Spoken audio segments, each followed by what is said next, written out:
My name is Leonard Atwood, and I am 73 years old. For most of my life, I worked as a history teacher in a small high school in Iowa.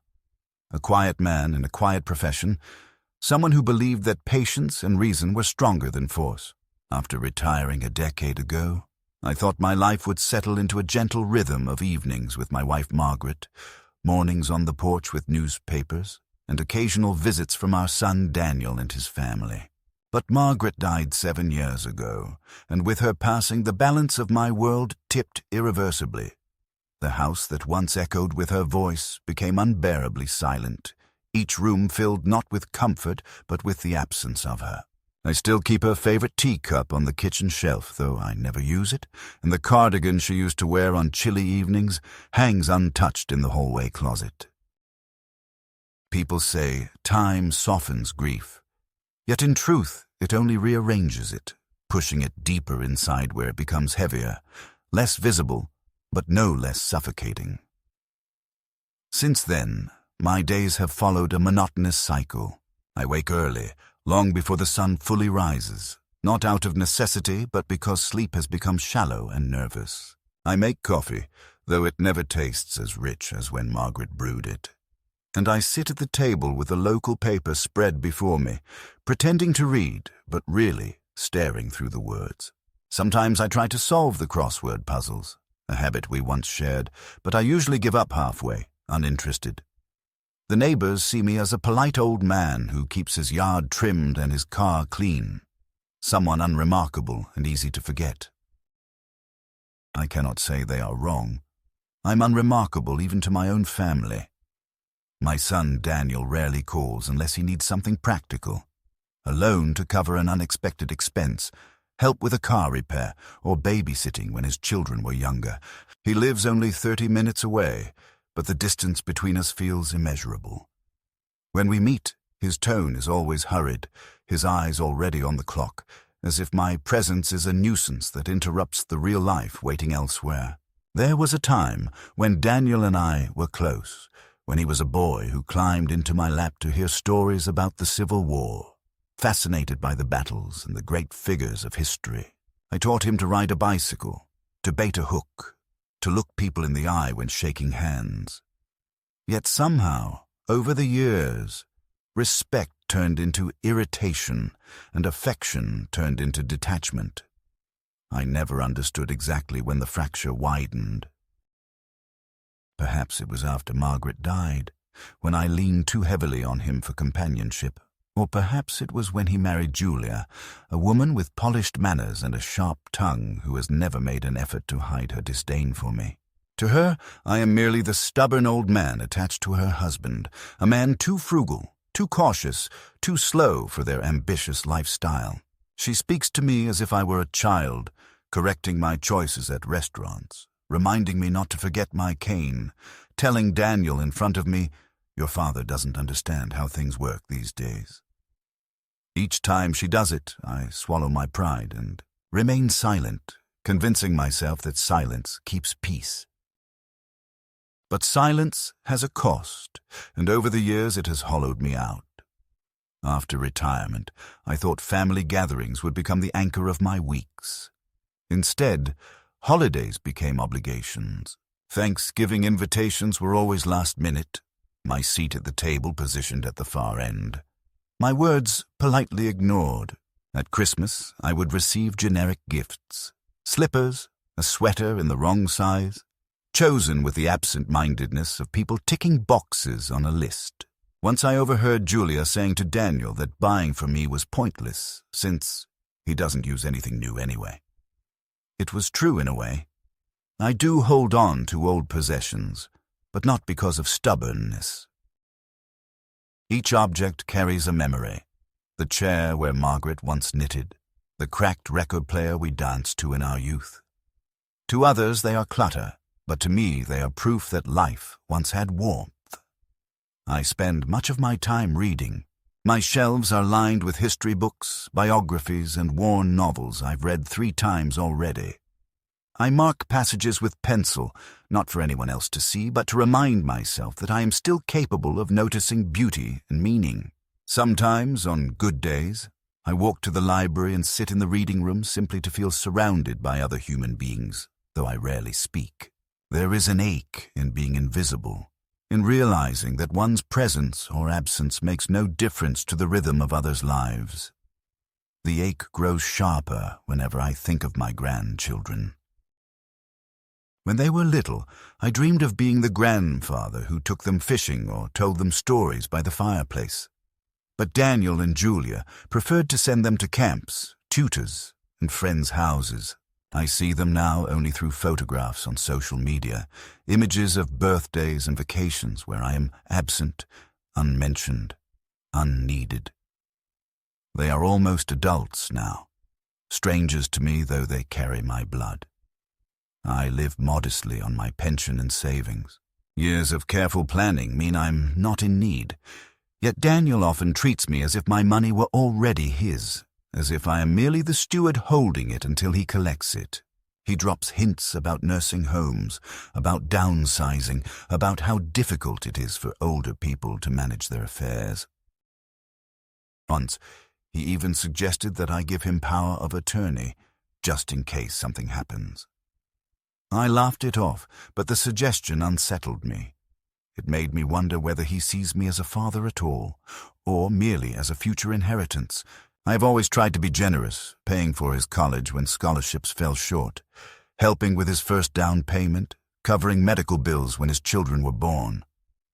Each time I gave, I told myself it was love. But love, I realize now, should be recognized, not exploited. My generosity became expected, then invisible, and now it is resented whenever I hesitate. Despite all this, I still yearn for closeness. In the evenings, when the house darkens and the silence deepens, I sometimes catch myself rehearsing conversations with Daniel in my head, imagining what I would say if we ever spoke honestly. I imagine telling him that I am proud of him despite everything, that I only ever wanted to be included, that I am not as fragile as Julia paints me. Yet when the phone rings and it is his voice, my rehearsed words vanish, replaced by a nervous eagerness to please. I ask about his work, his children, his plans, and he answers in clipped sentences before making an excuse to hang up. Afterward, I sit staring at the receiver, ashamed of myself for hoping. The truth is that I have become a man who exists quietly at the edges of his own family. I keep my house clean, I pay my bills on time, I maintain my health as best as age allows, but none of it seems to matter to them. To them I'm already halfway gone, someone fading into irrelevance. And perhaps I would have continued to drift in this muted half-life if not for the death of my brother Charles, a man whose life could not have been more different from mine.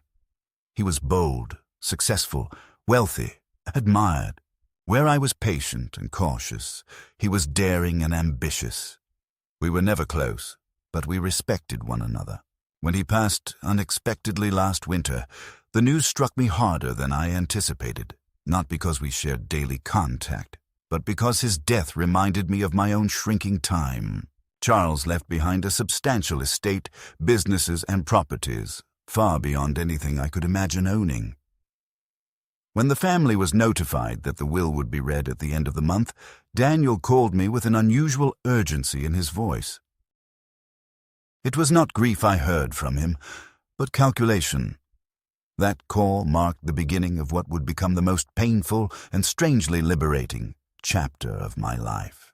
The day of the phone call from Daniel is etched in my mind because of the peculiar mixture of formality and discomfort in his voice, as though he were reading from a prepared script rather than speaking to his own father. It was a Sunday afternoon, the kind of gray winter day when the sky seems like a heavy lid clamped over the earth, and I was dozing in my chair when the telephone rang. At first I thought it might be a neighbor or the pharmacy, but when I heard Daniel's tone, I immediately sat straighter. He did not ask how I was, nor did he speak of Margaret as he sometimes perfunctorily did to fill silence. Instead, he launched directly into the matter at hand, informing me that the attorney handling Charles's estate had scheduled a formal reading of the will for the following Friday morning at the law office downtown. He explained that beneficiaries and close relatives were expected to attend, and though his words were carefully chosen, the impatience underneath was unmistakable.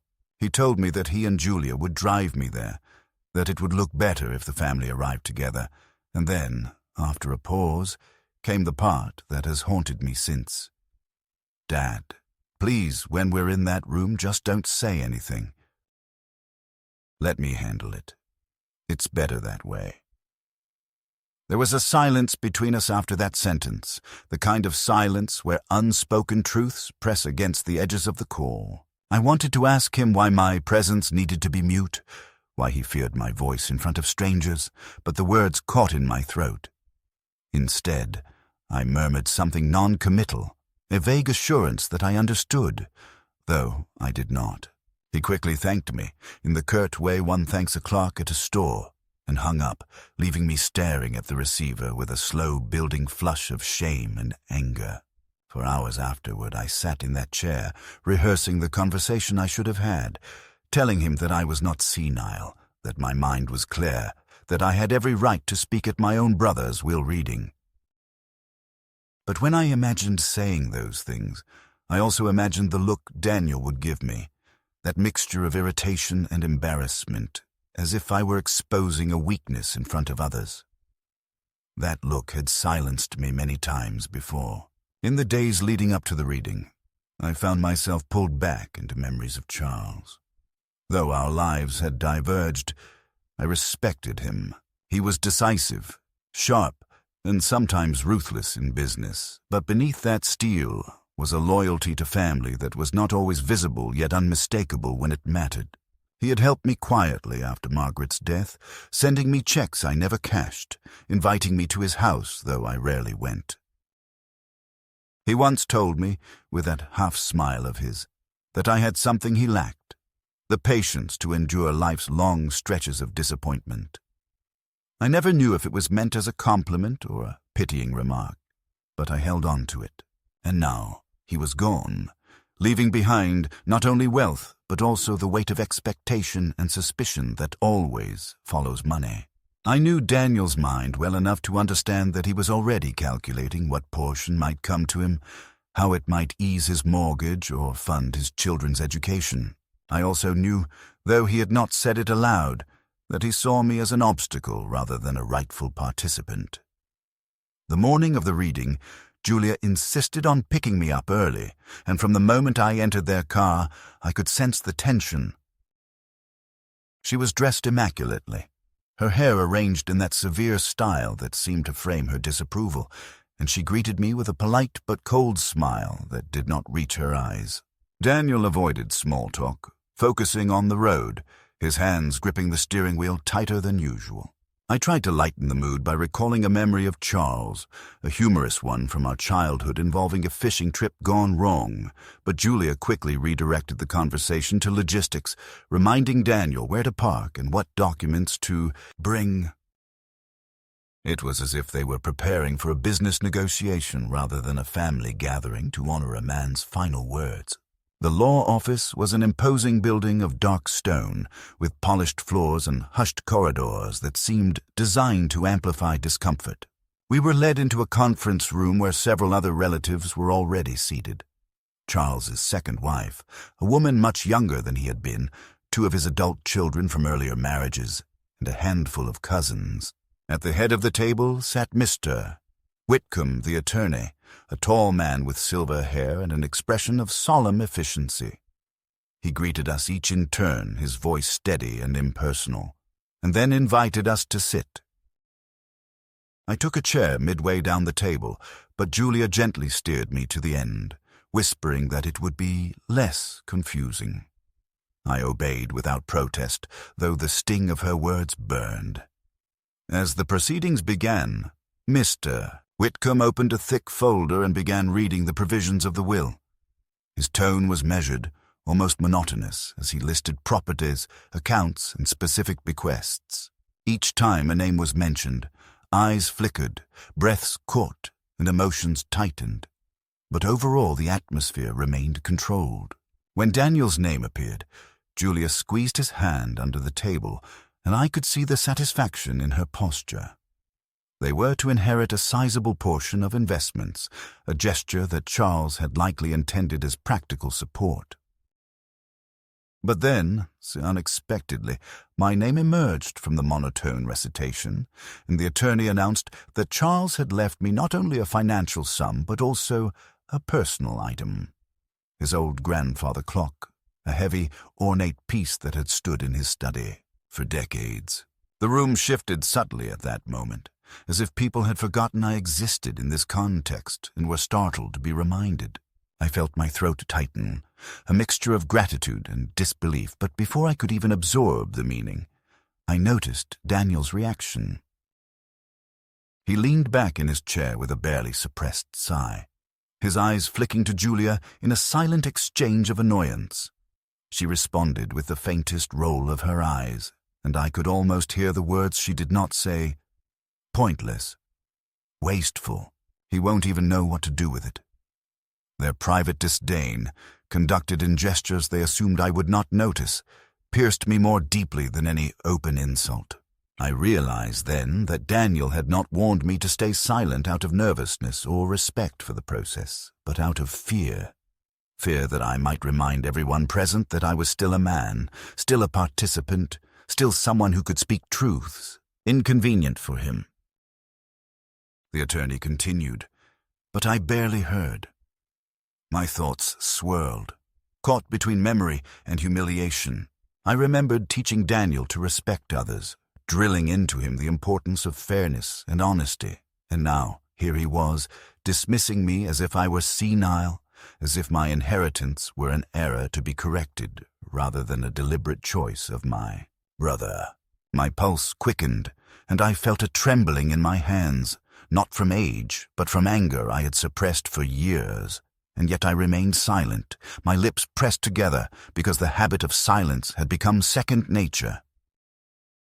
Only later would I understand that this moment, this spark of humiliation, combined with sudden recognition, was the catalyst for everything that followed.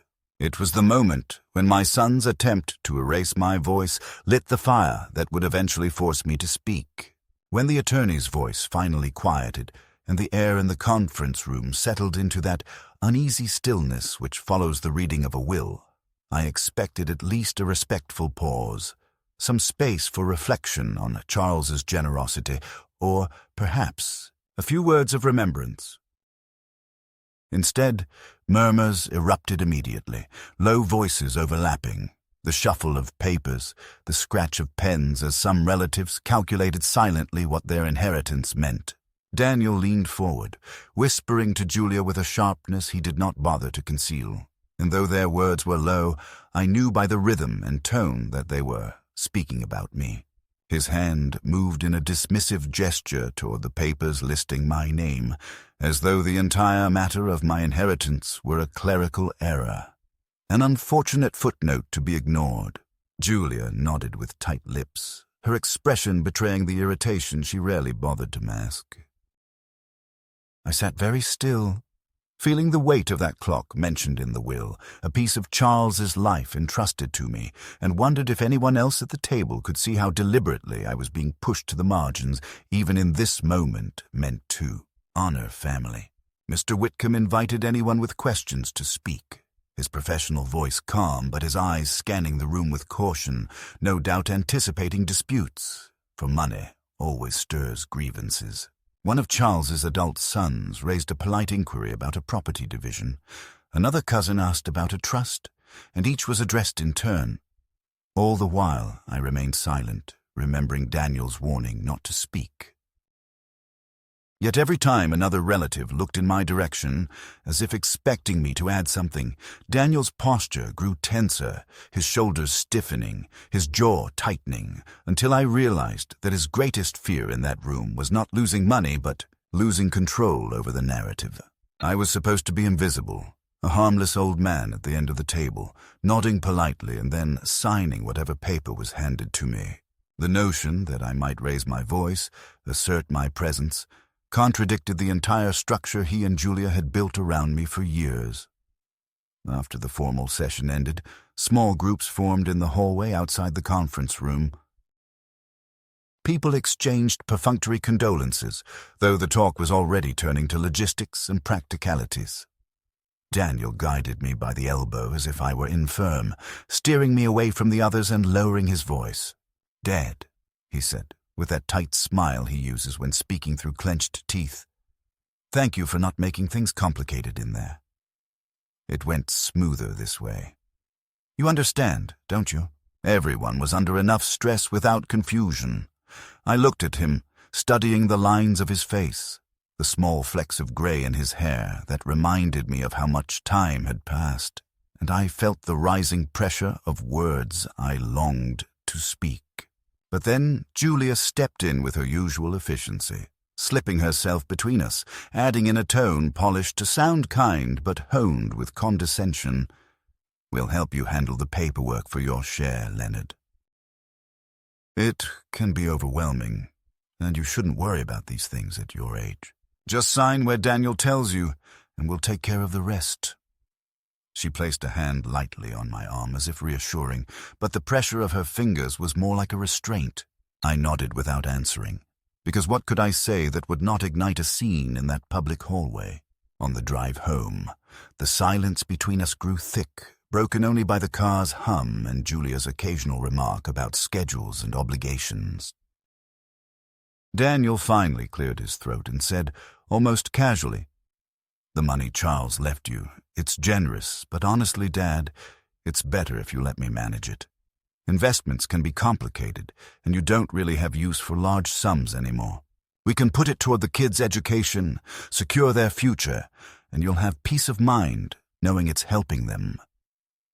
His words were carefully framed as kindness, but I heard beneath them the raw truth. To him, I was a vessel to be emptied, not a man to be respected. I wanted to respond, to remind him that the money was mine, that Charles had trusted me with it, but Julia interjected smoothly before I could speak, saying, "It would look so much better if the funds were handled together as a family, rather than scattered. It keeps things less confusing for everyone." There was that word again, confusing, wielded like a weapon, as if my mind were a cluttered attic, unfit for responsibility. I stared out the window, my reflection faint in the glass, and thought how easily they dismissed my existence in favor of convenience. That night I could not sleep. I sat at my kitchen table, the documents from the lawyer still unopened beside me, and let the bitterness rise unchecked. The humiliation at the law office replayed in my mind. Daniel's sigh, Julia's roll of eyes, the subtle maneuvering to keep me silent. I realized how long this pattern had been in place, years of small dismissals that had become a cage around me. Each time I stayed quiet to avoid the conflict, I had given them more power, until my silence had become their expectation. The inheritance was not about money at all. It was about whether I would continue to be erased, whether even my brother's last gesture toward me could be reinterpreted as a mistake to be corrected. And I felt, for the first time in a long while, a surge of anger that was not fleeting but solid, a force pressing upward from my chest, demanding to be released. 2 days later, Daniel visited my house under the pretense of helping me organize. He arrived with a binder of financial documents and a pen, speaking briskly about transfers and accounts. He pointed to places for me to sign, his explanations vague and rushed, and when I hesitated, asking to read more carefully, his irritation broke through. "Dad, you don't need to analyze every line. Trust me, this is routine. You're making it more difficult than it needs to be." Julia, who had come along, sat across the table with her arms crossed, her gaze sharp, saying little but watching closely. I studied the page and noticed something odd. It was not a mere acknowledgement of inheritance, but a form assigning management rights to Daniel. My heart thudded in my chest as I realized I was one signature away from surrendering control of what little independence remained to me. Slowly, deliberately, I placed the pen on the table and pushed the papers back. "I'll think about it," I said. Daniel's face hardened, the practiced patience slipping. Julia leaned forward and, with a sweet smile that made her words more cutting, said, "Leonard, you don't want to risk confusion with these things. If you wait too long, it might get complicated legally. Better to do it while you're still Claire." That pause before Claire struck like a blade. I knew then that they were already preparing to paint me as incompetent, weaving a narrative of decline that would justify taking everything. That night, alone in my chair, I whispered aloud for the first time in years words of defiance. I am not confused. I am not gone. My voice sounded strange, rusty, but strong. I knew the escalation had begun, not in the form of open confrontation yet, but in the recognition that my silence was no longer protection, but surrender. What Daniel and Julia could not imagine was that their insistence on erasing me had pushed me to the edge where speaking out became not a risk, but a necessity. And though I did not yet know when or how, I sensed that the moment was approaching when I would no longer remain quiet, when I would speak with the full weight of years behind me, and when I did, the world around me, especially my son, would freeze. The turning point came not with a dramatic confrontation, but with a moment so small that, under different circumstances, it might have passed unnoticed. It was a Tuesday afternoon, raw and cold, and I had agreed, against my better judgment, to join Daniel and Julia for dinner at their home. They had insisted that it was important for the family to stay united after Charles's death, though I suspected it was less about unity and more about ensuring that I remained within their line of sight, manageable and monitored. I sat at their long dining table, polished to a gleam, while Julia served plates of food with the brisk efficiency of someone checking tasks off a list. Conversation was strained, Daniel speaking mostly about his work, Julia about the children's school schedules, with little directed toward me except the occasional perfunctory question asked without interest in the answer. It was during dessert, a tart that Julia placed in front of me with a reminder not to eat too much sugar, that the subject of the inheritance resurfaced. Daniel leaned back in his chair, his voice measured as though rehearsed, and said, "Dad, about Uncle Charles' bequest. We've been thinking about how best to allocate it. Julia has contacts with a financial advisor who could structure the funds so they're maximized. It makes sense for you to transfer it to us. That way we can ensure it's put to proper use. You won't have to worry about keeping track." I forced myself to chew slowly, buying time, but then Julia added, in that tone of false reassurance that always carried more sting than open insult, "It will give you peace of mind, Leonard. Money is a burden at your age. We don't want you confused, or worse, taken advantage of by strangers." The word strangers hung in the air, bitterly ironic, because at that moment it struck me that I was the stranger at this table, in this family that should have been my anchor. I looked at the two of them, their calm certainty that what belonged to me should naturally pass to them without discussion, and for the first time I saw not just selfishness, but calculation, the same cold strategy that Charles had warned me about in others, but which I had never expected from my own blood. I set my fork down carefully, my hand trembling slightly, and said, "Charles left that money to me, not to you." The silence that followed was so sudden it felt like the room itself had frozen. Daniel's eyes narrowed, Julia's lips parted as if to respond, but no words came. I had never contradicted them so directly before, and in that instant the balance shifted. Daniel recovered quickly, masking his anger with a strained laugh. "Of course it's yours, Dad. No one is saying otherwise. But you don't understand how complex these things can be. Taxes, investments, paperwork. It's easy to make mistakes. We just want to help." His words sounded reasonable, but his eyes betrayed him, dark with irritation. Julia reached across the table and patted my hand, her touch deliberate, her smile thin. We only want what's best for you, Leonard. You've always trusted Daniel. Why stop now? Her voice was soft, but there was an edge beneath it, as if she were daring me to resist. In that moment, I remembered Charles's grandfather clock, the one he had specifically left to me, and how during the reading Daniel had dismissed it with a sigh. Charles had not made mistakes in his life casually. Every choice he made was deliberate, calculated.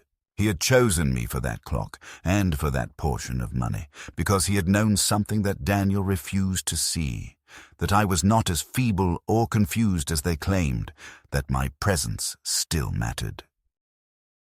The realization filled me with a quiet, unexpected strength. For years, I had allowed myself to be silenced, believing that keeping the peace was worth more than asserting my dignity. But now I understood that silence was no longer peace. It was surrender. I withdrew my hand from Julia's touch, folded it in my lap, and said evenly, "I will decide how to handle what Charles left me. I will not be signing anything until I am ready, and I will not be handing control over to anyone else." The words left my mouth slowly, firmly, and in the heavy stillness that followed, I felt something inside me settle into place. Julia's expression hardened, her smile vanishing, while Daniel exhaled sharply, as though restraining an outburst. They exchanged a glance, one of those silent communications married couples, perfect, and I knew in that instant that they were no longer merely irritated. They were planning.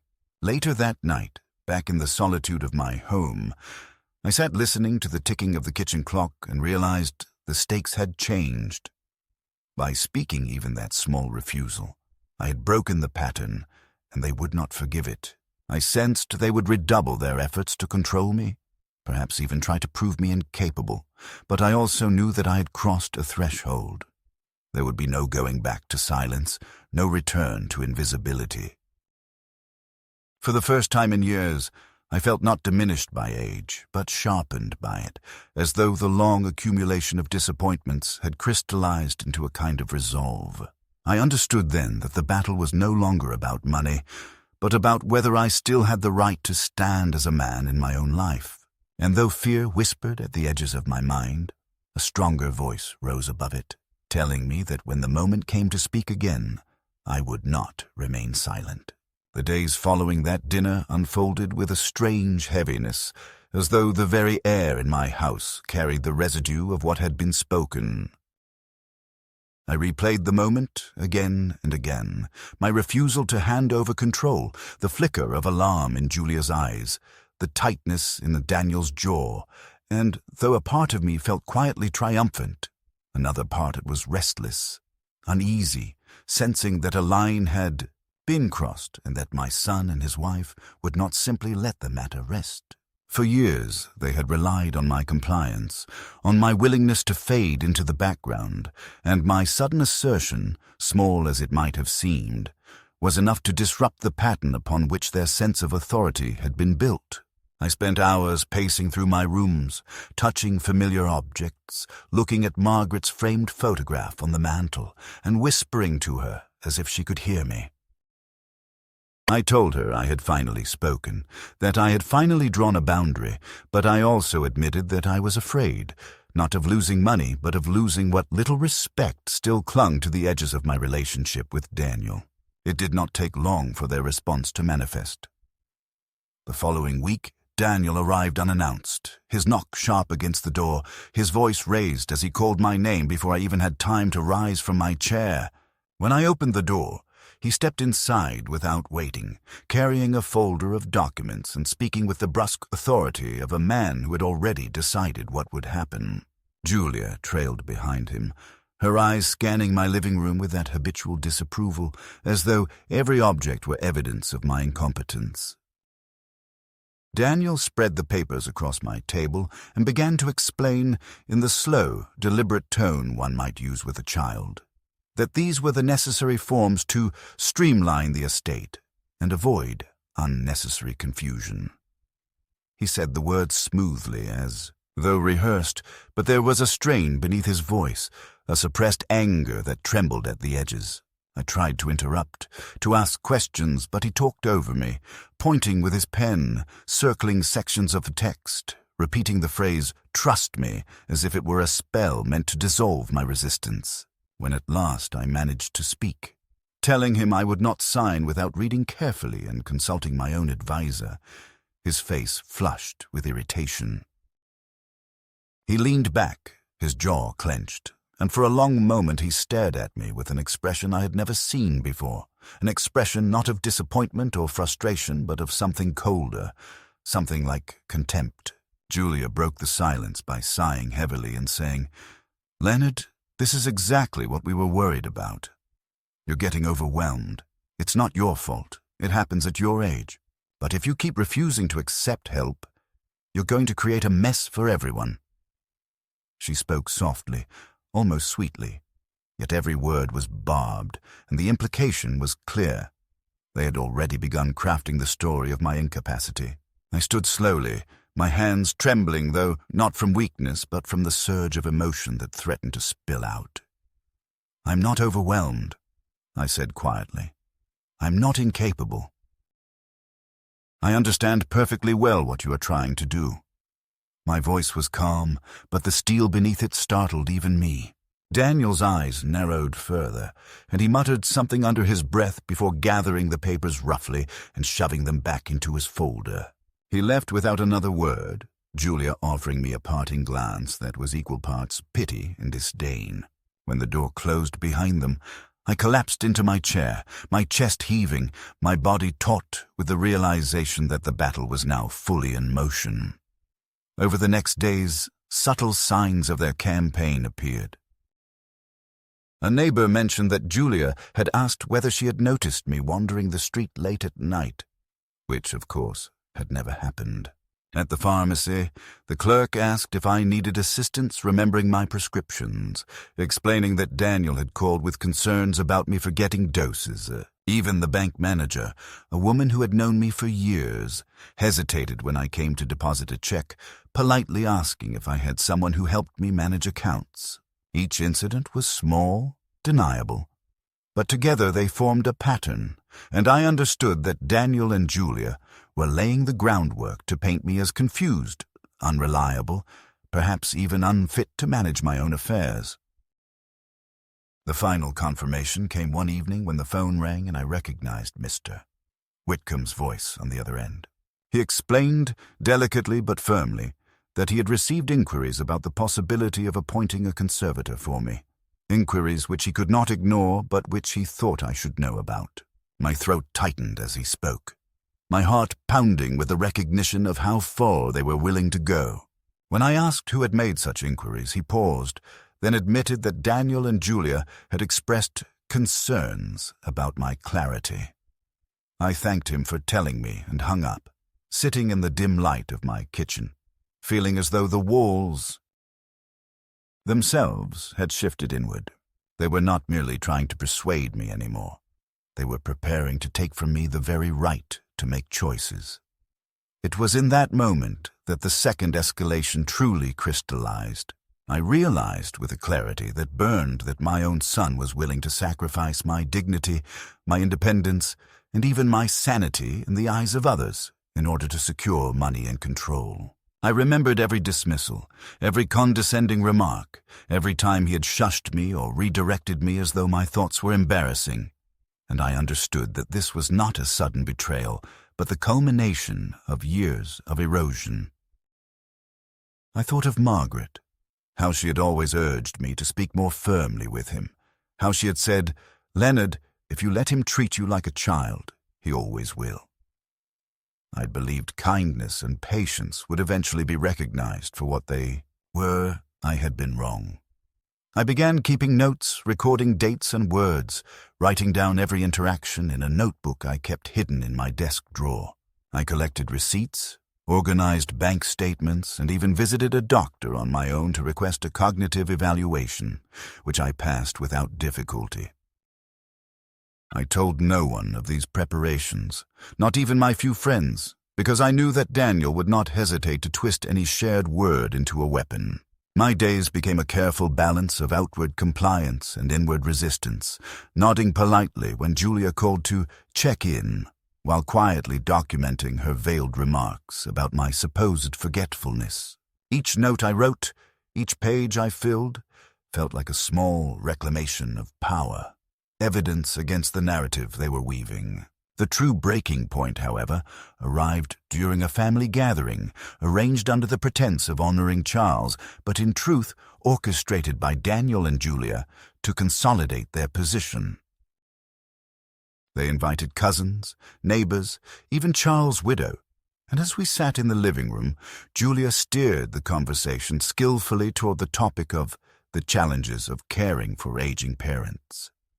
With a sympathetic smile, she spoke of how difficult it was to watch a loved one decline, how heartbreaking it was when confusion set in, and how important it was to take responsible steps early. She did not name me directly, but her eyes flicked toward me often enough that no one could mistake her meaning.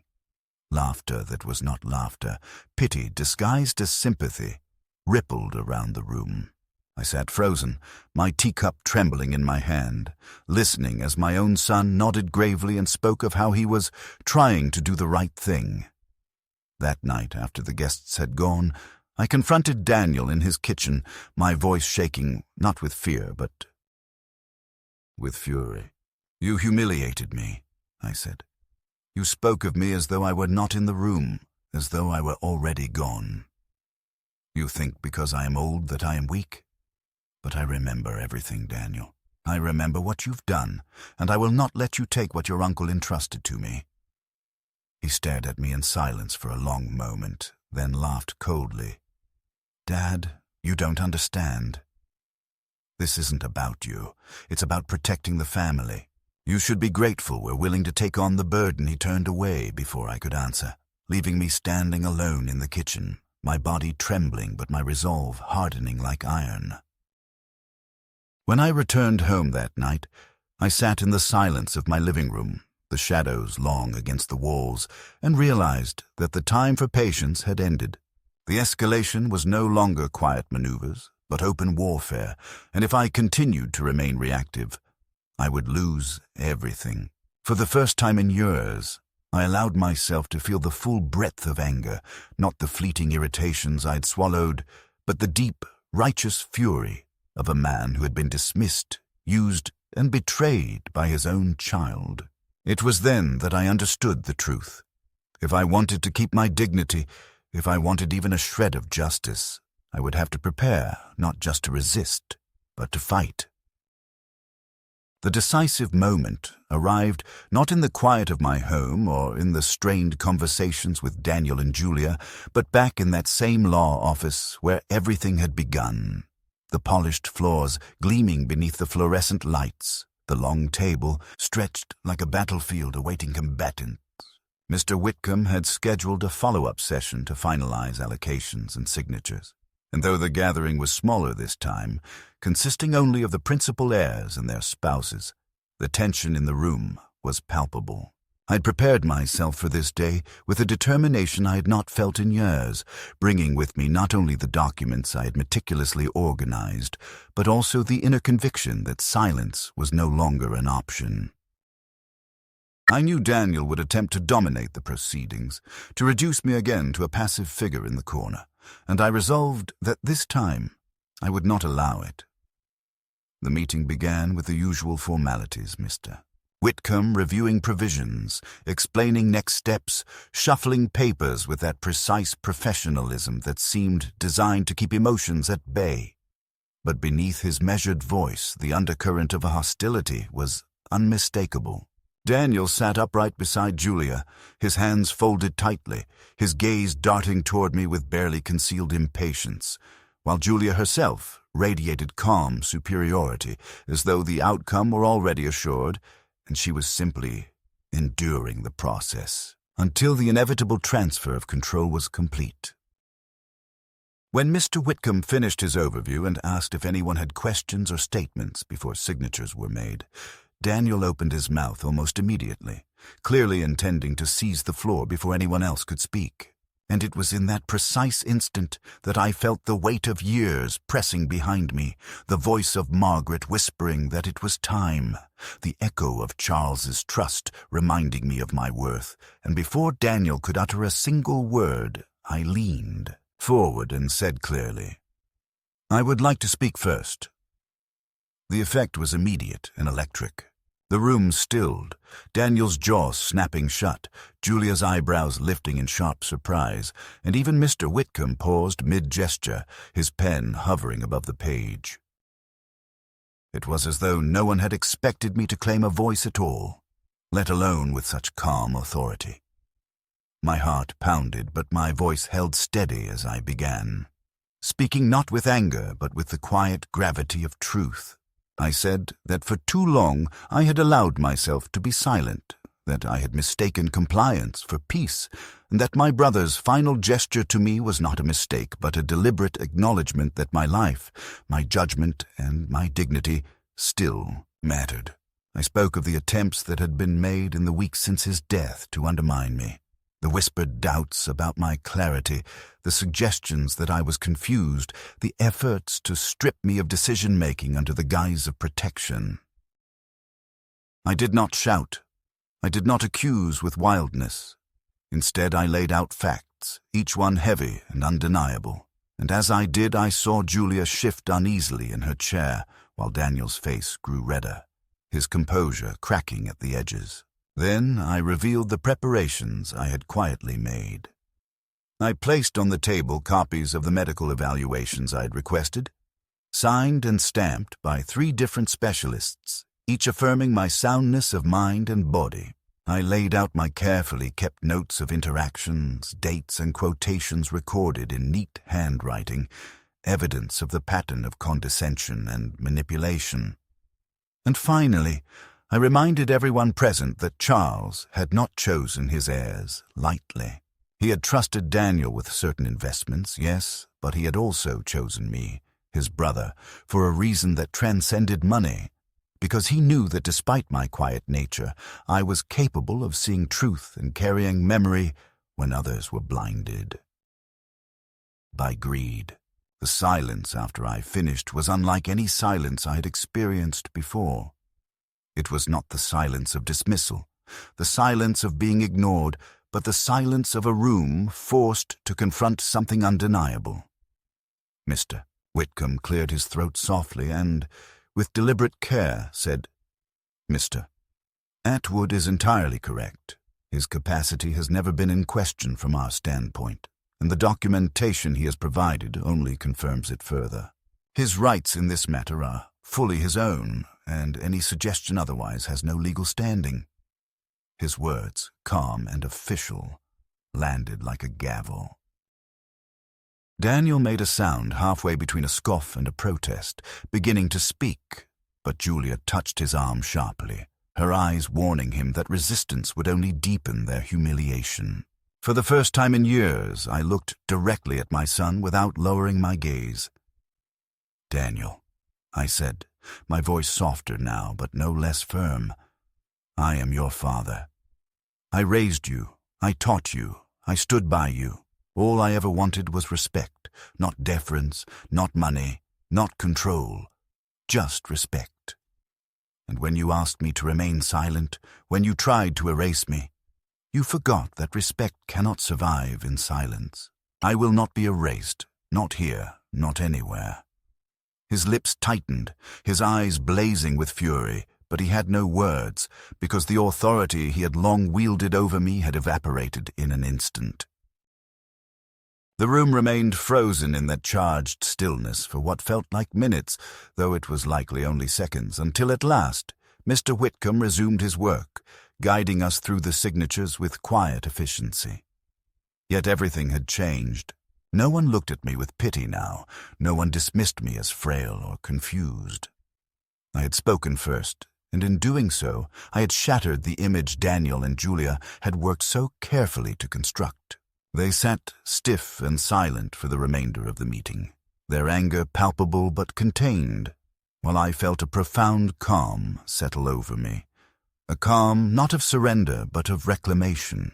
As we rose to leave, Daniel muttered something about unfinished conversations, his voice low and tight, but I simply nodded and walked past him, my back straighter than it had been in years.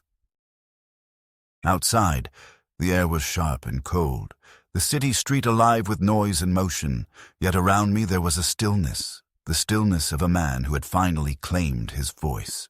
For so long I had feared that speaking would bring ruin, that it would sever the fragile thread that still connected me to my son. But in that moment I understood that silence had been the true ruin all along. By speaking first, I had not only defended my rights, but reclaimed the dignity that had been eroded piece by piece. And though I knew the conflict was not over, though I knew Daniel and Julia would continue to seethe and perhaps even plot further, I also knew that the balance had irrevocably shifted. The next move, whatever it was, would no longer be made in the shadows of my silence, but in the full light of a voice that had at last returned. When I returned home after that meeting, the house felt different, though nothing had changed in its rooms or its furniture. The silence that usually pressed against me like a suffocating blanket now seemed lighter, as if the very walls acknowledged that I had taken back something of myself that had been surrendered long ago. For years, this place had been both a refuge and a prison, filled with memories of Margaret, but also haunted by the echo of my own passivity. And now, as I sat in my chair with the evening light slanting through the curtains, I realized that the silence no longer mocked me but respected me. I had spoken when it mattered most, and in doing so, I had reclaimed not only my rights, but also my sense of worth. In the days that followed, I heard very little from Daniel. There were no phone calls checking in, no sudden visits with papers in hand, no carefully orchestrated dinners where I was both present and invisible. Julia sent one message through email, short, perfunctory, cold, saying they would review matters in the future, but I knew what that meant. They were retreating to regroup, their humiliation too raw to allow them to face me directly. At first I feared the absence, fearing it signaled a final rupture, but soon I began to understand it for what it was, the absence of control. They could no longer dictate the narrative, and so they withdrew. And in that withdrawal I felt, perhaps for the first time in years, free. With that freedom came a clarity about what I wished to do. I had no desire to hoard the inheritance, to cling to the money as though it might substitute for the love and recognition I had long sought from my son. I understood now that Daniel's respect was not something money could purchase or secure, for it had been eroded not by poverty, but by pride and greed. To continue seeking it would only prolong the wound. Instead, I thought of the students I had taught in those decades at the high school, the ones who had little but carried within them a hunger for knowledge and a light of potential. I remembered the boy whose parents worked 3 jobs and still could not afford the college applications, the girl who borrowed library books in secret because she was embarrassed by how badly she wanted to learn. It was for them, I realized, that Charles' money could have meaning. So I contacted the local community foundation and began the process of establishing a scholarship in my brother's name, one that would help children from modest families pursue higher education. I decided to contribute not only the sum Charles had left me, but also a portion of my own savings, enough to ensure that the fund would continue beyond my lifetime. The process was slow, full of forms and meetings, but each signature I placed filled me with a sense of purpose that no act of compliance with Daniel ever had. For once, my choices were my own, guided not by fear or expectation, but by conviction. When the scholarship was finally announced in the local paper, with my name listed quietly as benefactor, I felt Margaret's presence in the room, her approval in the stillness, and for the first time since her death, I smiled without bitterness. News of the scholarship reached Daniel eventually.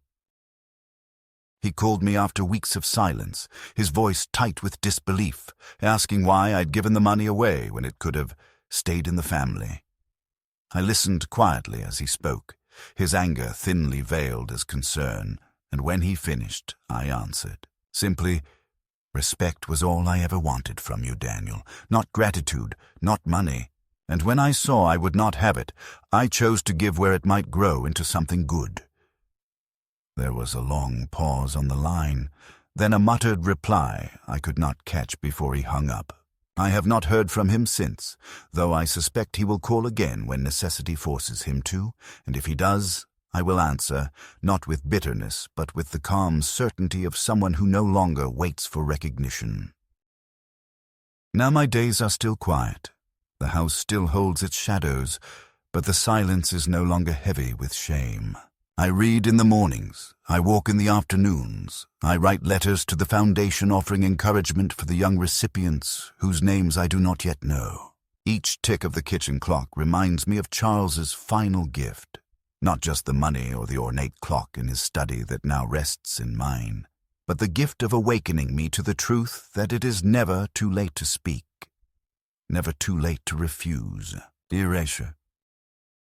I think often of the moment in that law office when I claimed the floor before my son, when the room froze, and I realized that the real inheritance was not wealth, but dignity restored. Perhaps history will judge me as a quiet man who lived a modest life, a teacher whose name will be forgotten except in the margins of old yearbooks and the faded memories of students. But I know, in the marrow of my bones, that in those final chapters I did not remain silent, and when my own time comes, when my voice is stilled at last, I will leave behind not just the memory of who I was, but the example that silence is not peace, that dignity is worth defending even in the winter of life. My son may never forgive me. He may never understand, but I have forgiven myself for waiting so long, and in that forgiveness I have found something greater than respect. I have found peace.